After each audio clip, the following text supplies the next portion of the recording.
ஓம் ஸ்ரீ குருப்பியோ நம. ஸ்ரீ மகாபரிவாச்சரணம் மகாபரிவாச்சரணம் மகாபரிவாச்சரணம்.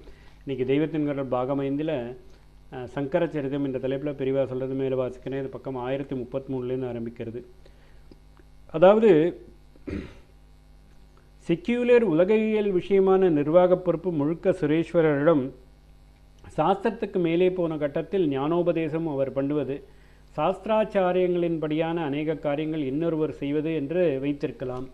ஏனென்றால் வயசில் பெரியவர், மகா பண்டிதர், பூர்வ மீமாம்சகராக பெயரெடுத்தவர், செல்வத்தையும் செல்வாக்கையும் விட்டு சன்னியாசியானவர் என்று ஒரு பக்கம் சுரேஸ்வரருக்கு தனி கௌரவம் இருந்தது.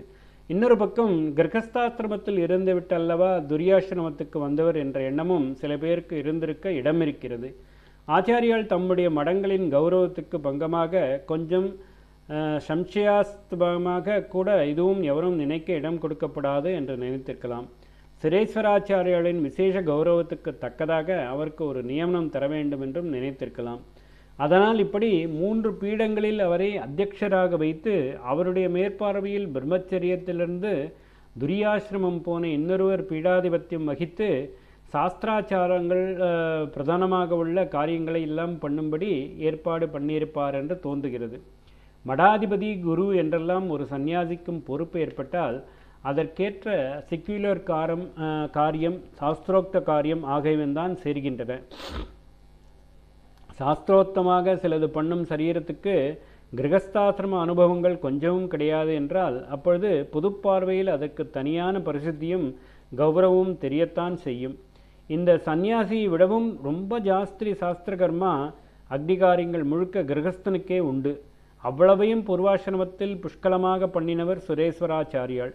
அப்பொழுது அவருக்கிருந்த பேரிலேயே காஞ்சிபுரத்தில் மண்டனமிஸ்ர அக்ரஹாரம் என்று ஒரு வீதி இருக்கிறது. கிரகஸ்தர் வசிக்கும் இடத்துக்கு சந்நியாசியின் பெயரை வைப்பதை விட அந்த சந்நியாசியே உசந்த கர்மானுஷ்டாதாதாவாக இருந்தபோது அவருக்கிருந்த பெயரை வைப்பதுதான் பொருத்தம் என்று இப்படி வைத்தாற் போல் இருக்கிறது. ஆதியில் அவர் இருந்த மாகிஷ்மதியிலிருந்தே தான் ஆச்சாரியோடு 200 பிராமண குடும்பங்கள் காஞ்சிபுரம் வந்து அங்கு குடியேறியதாக சொல்வார்கள். பத்மபாதரின் பஞ்சபாதிகை. மற்ற பிரதான சிஷ்யர்களில் பத்மபாதர் கதை முன்னமே கேட்டீர்கள். அவர் சாரீரக பாஷ்யத்துக்கு வியாக்கியானம் எழுதினார். அதில் கொஞ்சம் பாகம் ஆச்சாரியாளுக்கு வாசித்தும் காட்டினார். அப்புறம் அவருக்கு தீர்த்தாடனத்தில் ரொம்ப ஆர்வம் ஏற்பட்டதால் ராமேஸ்வரத்துக்கு புறப்பட்டார். ரிவைஸ் பண்ணலாம் என்று தம்முடைய புஸ்தகச்சுவடியை எடுத்துக்கொண்டு கிளம்பினார். போகிற வழியில் ஜம்புகேஸ்வரத்தில் அவருடைய மாமா அகம் இருந்தது. அங்கே புஸ்தகத்தை வைத்துவிட்டு திரும்ப வரும்போது எடுத்துக்கொள்ளலாம் என்று ராமேஸ்வரம் போனார். இவர் இல்லாதபோது மாமாக்காரர் படித்து பார்த்தார். அவர் கர்மமார்க்க அபிமானி.